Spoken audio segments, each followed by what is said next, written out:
Most car guys are spending real money in the wrong direction. Chasing names, chasing badges, chasing whatever sold big at the last headline auction. Meanwhile, a short list of machines is sitting right now at prices that make no sense.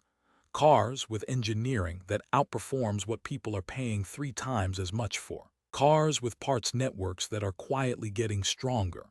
And cars sitting in that exact window where the serious collectors haven't arrived yet, but the smart money already has.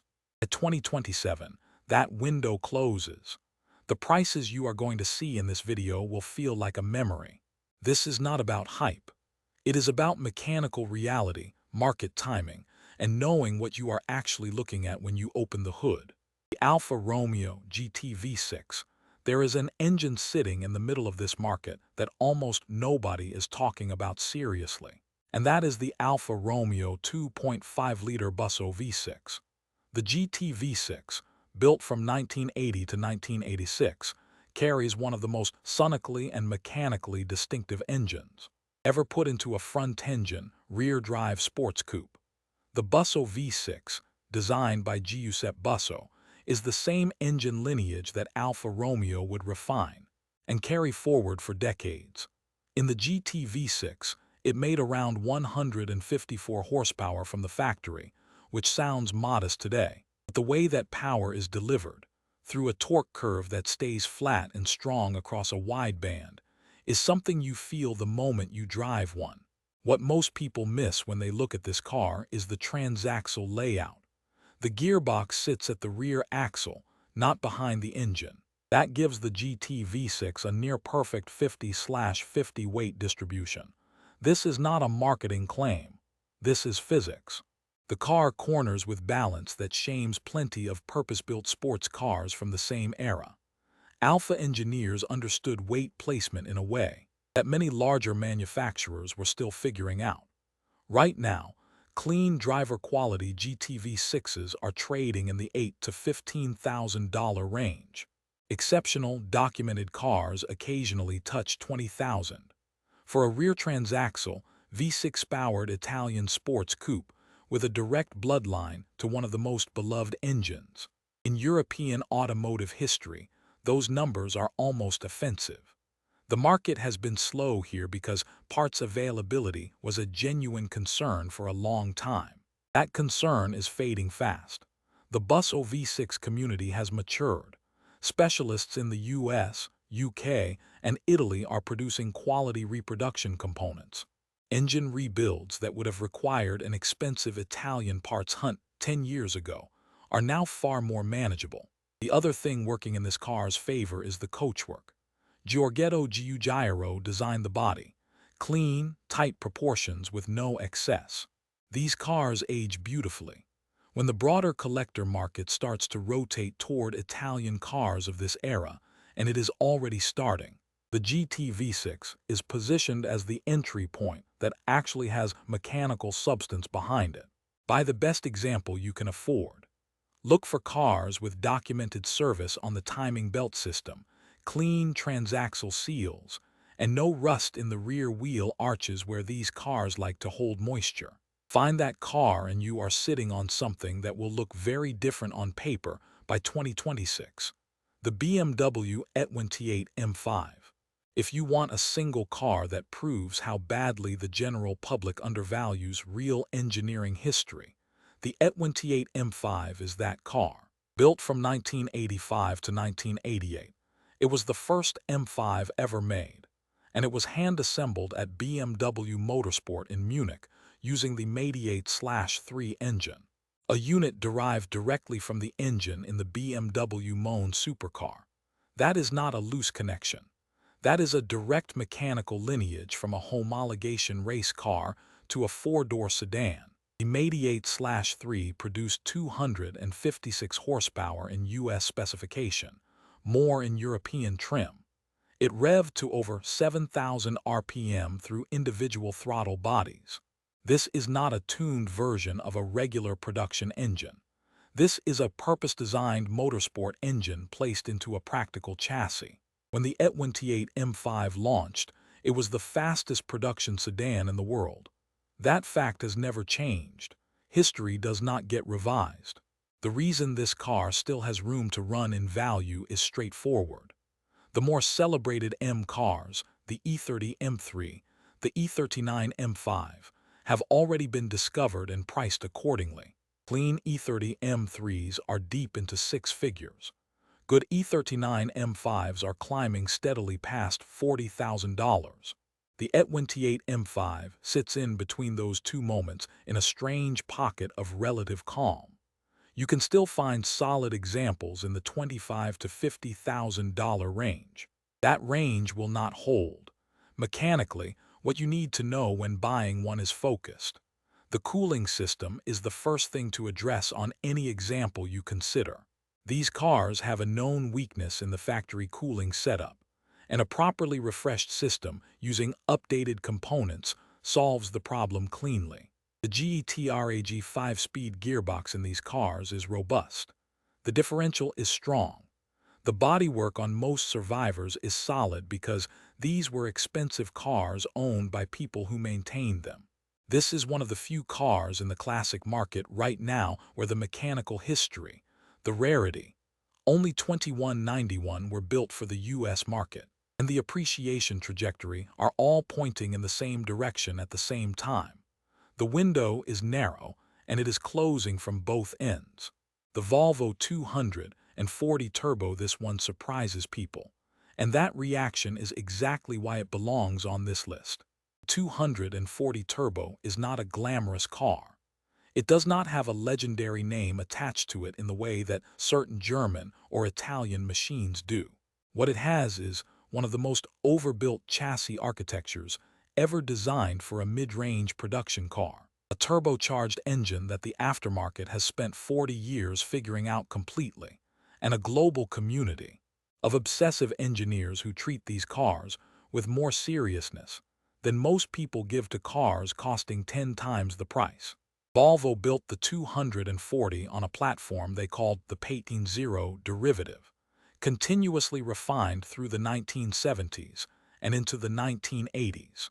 The body-on-frame rigidity of these cars, the geometry of the rear live axle setup, and the sheer material thickness used in construction give the 240 a structural presence that most contemporary cars simply do not have. These cars do not flex. They do not rattle. A well-maintained 240 at 200,000 miles feels tighter than many modern cars at 50,000.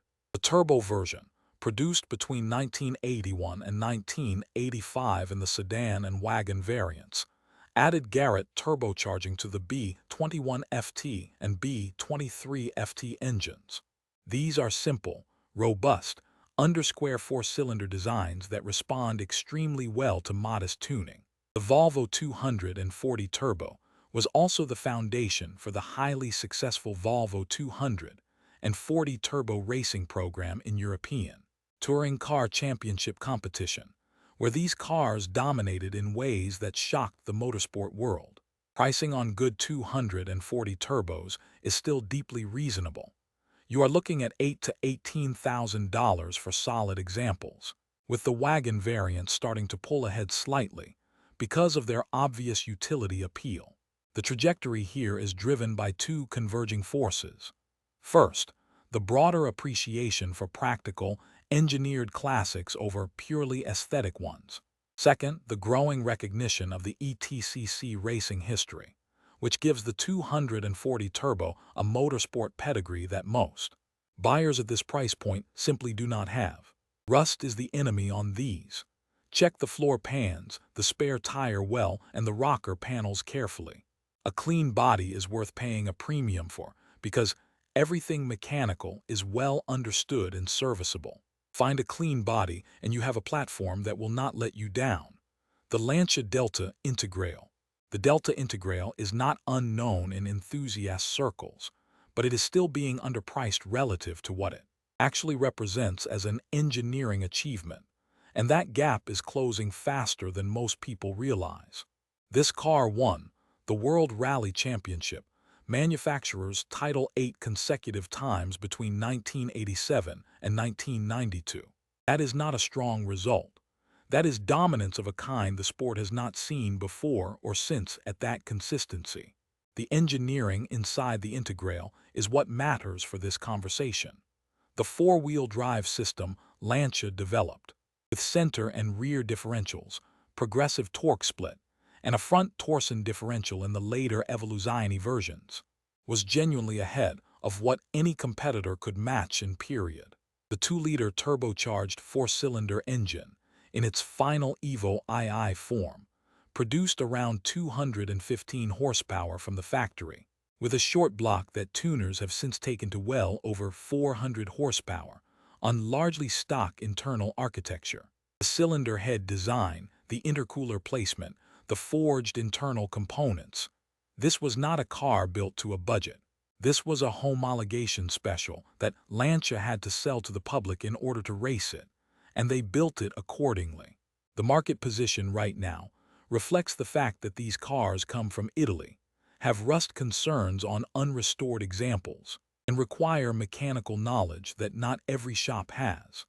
Those barriers have historically kept prices lower than the car's competition history.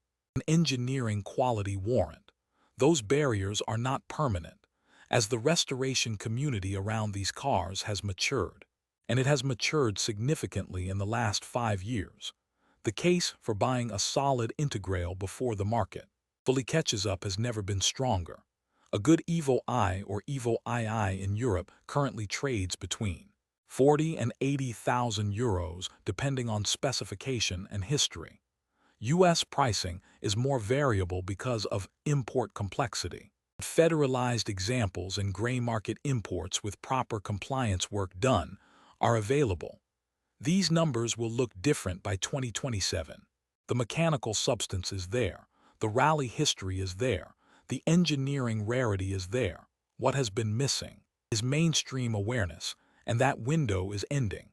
The Mazda Cosmo Sport, the Cosmo Sport does not appear on most lists, because most people in the Western market have never seen one in person. That distance is a market inefficiency, and market inefficiencies at this level do not last. What Mazda built in 1967 with the Cosmo Sport was the world's first twin-rotor Wankel engine production car, beating NSU to series production and doing it with a level of fit and finish that shocked the international press at the time. The rotary engine architecture that Mazda pioneered in the Cosmo, the 10A twin-rotor unit, is the direct ancestor of everything that followed, including the 12A. In the RX-3, the 13 billion in the RX-7, and the RE and ESIS in the final RX-8. The Cosmo is where Mazda proved the rotary concept was production viable.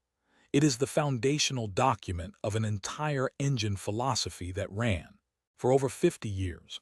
Production numbers for the Series I Cosmo Sport stand at 343 units. The Series II, produced through 1972, adds around 1,176 additional examples. These are extraordinarily low numbers for a car of this historical significance. By comparison, the Ferrari 250 GTO, universally recognized as among the most valuable cars in the world, was built in 36 examples. Volume alone does not determine value, but scarcity at this level, combined with first-of-its-kind mechanical status, creates a foundation that serious collectors are only beginning to properly evaluate. Japanese classics generally have been on a strong appreciation run, driven by the maturing of a global collector base that came of age with these machines. The Cosmo Sport is the car that sits at the top of that category in terms of historical importance. Examples have appeared at major international auctions with results that reflect growing awareness, but the trajectory is nowhere near finished. The complication here is genuine rarity. Finding a good one requires patience and connections in Japan.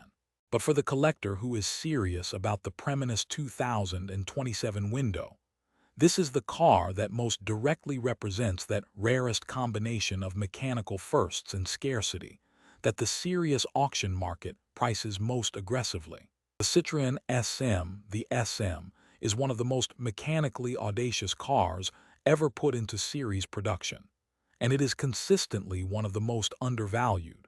Citroën built it from 1970 to 1975 as a grand touring companion to the iconic DS, taking the hydropneumatic self-leveling suspension system that had made the DS famous and combining it with a new Maserati V6 engine following Citroën's acquisition of the Italian manufacturer.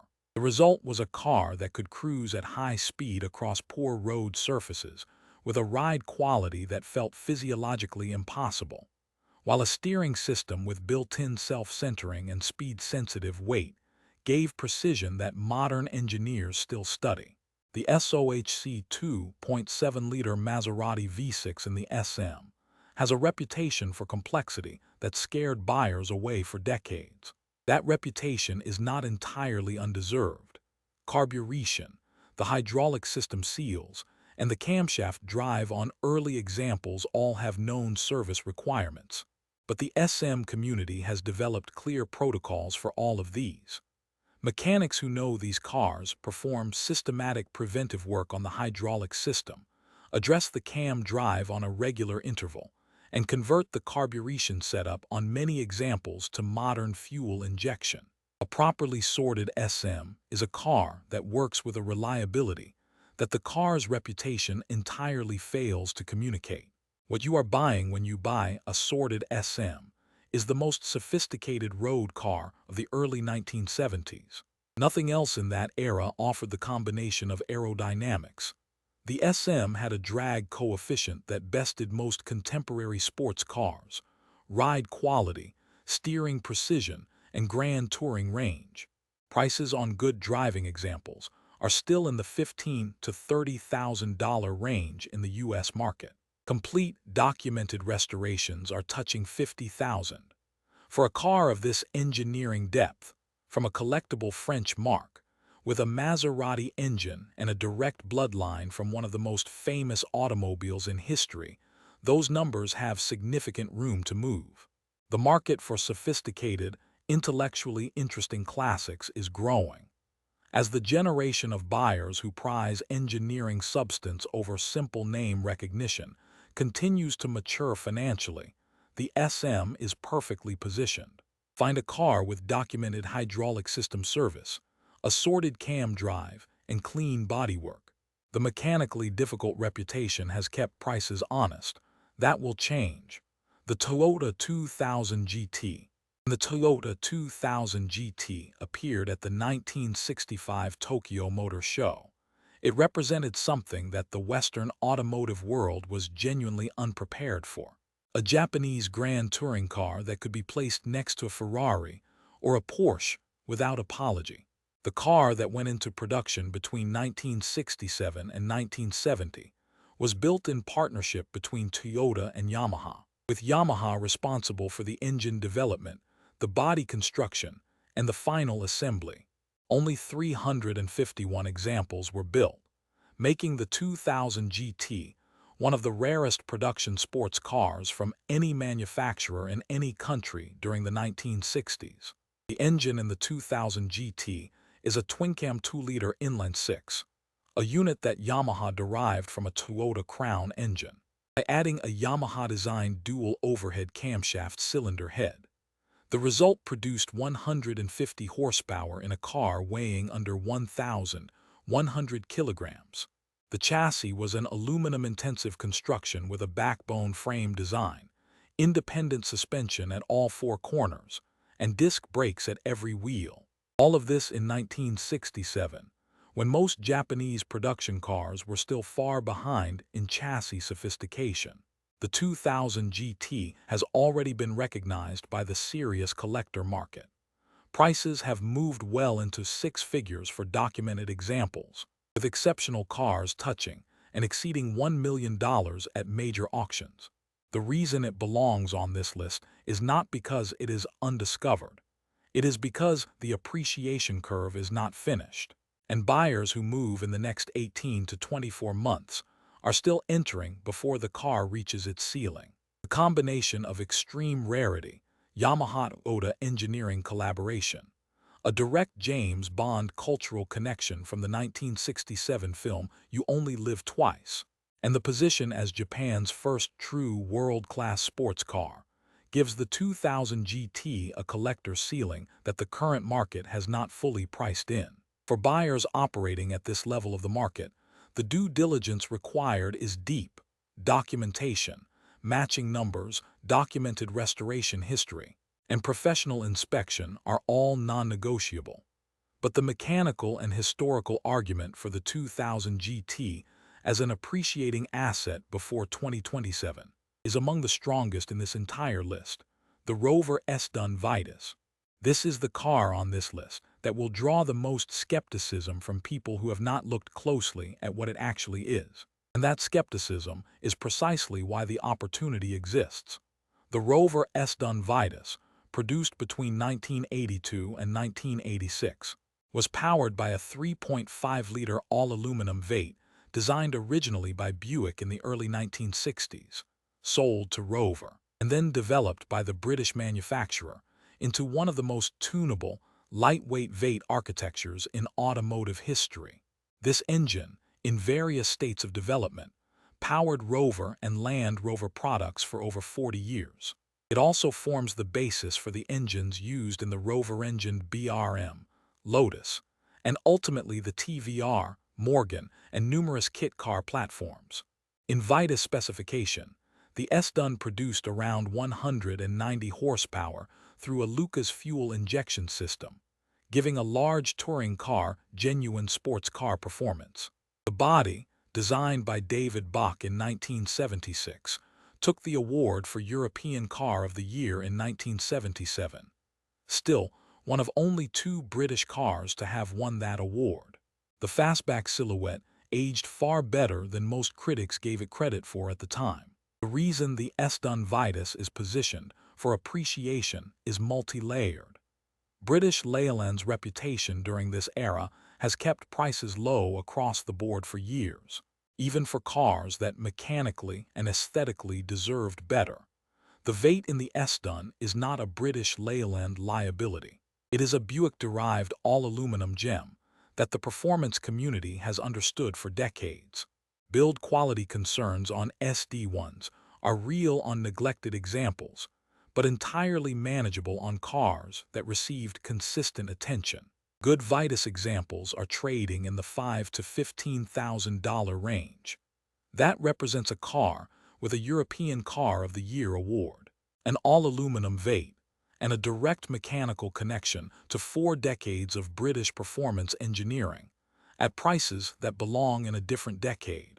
If you are finding value in what this channel is doing, genuine mechanical analysis, no hype, no auction theater, hit subscribe and leave a comment with the car on this list you think is most undervalued, not the one that sounds most impressive, the one you think the market is most wrong about right now. That conversation is worth having with serious people. The De Tomaso Pantera.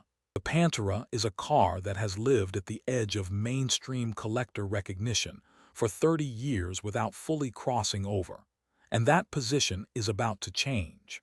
Ford of Italy, as the project was structured, put a 351 cubic inch Cleveland V8 into an Italian mid-engine chassis designed by Gianpaolo Dallara, the same engineer responsible for the Lamborghini Miura chassis. The car sold through Lincoln Mercury dealerships in the United States between 1971 and 1974, which means parts availability for the drivetrain is a Ford parts catalog situation, not an Italian sourcing problem. This is the single most underappreciated mechanical fact about the Pantera.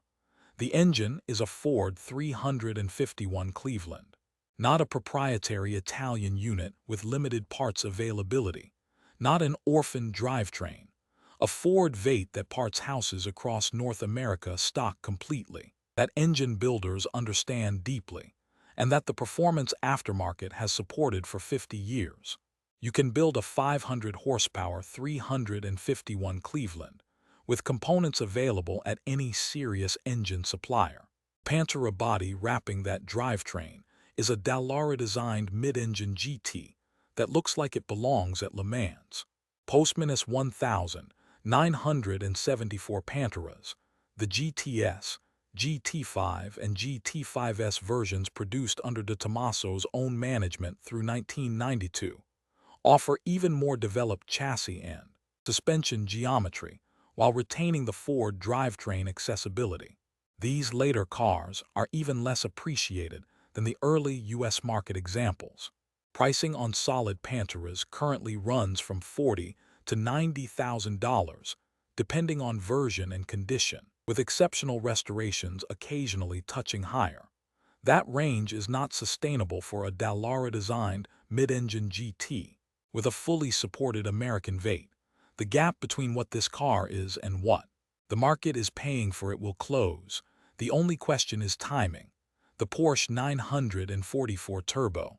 The 944 Turbo, specifically the S specification from 1988, is the final entry on this list, because it represents something that the broader Porsche collector market has been slow to acknowledge.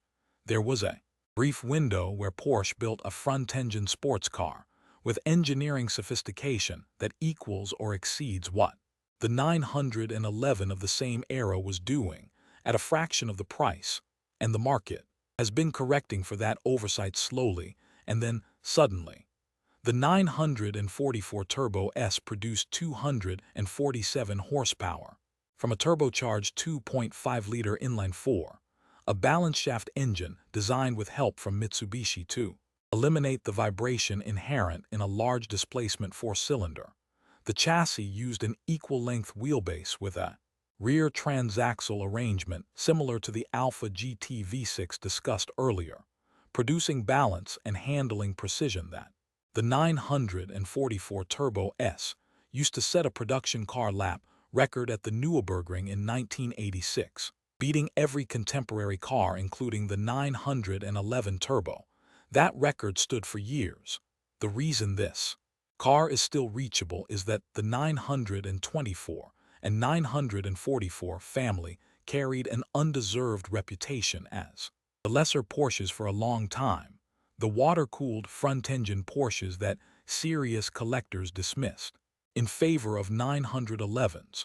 That attitude has been fading steadily as the mechanical reality of what the 944 Turbo S actually is, a purpose-developed sports car that outperformed the flagship model at its own track, has become more widely understood. Good 944 Turbo S examples are trading in the $25,000 to $45,000 range. Fully documented, low-mileage cars are touching $60,000. These numbers will not hold past 2026 as the broader Porsche collector base finishes the work of reassessing the front-engine models correctly. Focus your search on the 951, the factory designation for the Turbo S. Check the timing belt system, which has a defined service interval and is non-negotiable. Check the balance shaft belt, same requirement. Check for deferred cooling system work. Find a car where those three systems are current and you have bought into one of the most mechanically complete sports cars of the 1980s at a price that still reflects an outdated prejudice rather than the engineering reality. The theme running through every car on this list is the same: mechanical substance that the market has not fully priced yet, engineering history that speaks for itself once you understand what you are looking at, and a window, not a permanent situation, but a window where the gap between what these cars are worth to someone who understands them and what the listing price says has not fully closed. The collectors who will look smart in 2028 and 2029 are the ones who stop scrolling through overpriced listings of the usual suspects right now and start looking for the specific technical markers that actually predict value. The Busso V6 transaxle layout, the 88/3 hand assembly record, the 240 Turbo's ETCC racing lineage, the Delta's consecutive championship count, the 2000 GT S Subminus 1,100 kilogram curb weight, the Pantera's Ford 351 parts accessibility, the 944 Turbo S Nürburgring record. These are not talking points. These are the specific mechanical and historical facts that serious buyers use to identify cars the market has mispriced. One informed purchase, one car bought in the right window for the right mechanical reasons, can define a collection for a decade. Stop looking for the car everyone already knows about. Start learning to read what is actually under the hood. The next video on this channel goes deeper into one of these platforms specifically. If you want the serious mechanical analysis without the noise, subscribe and stay with us.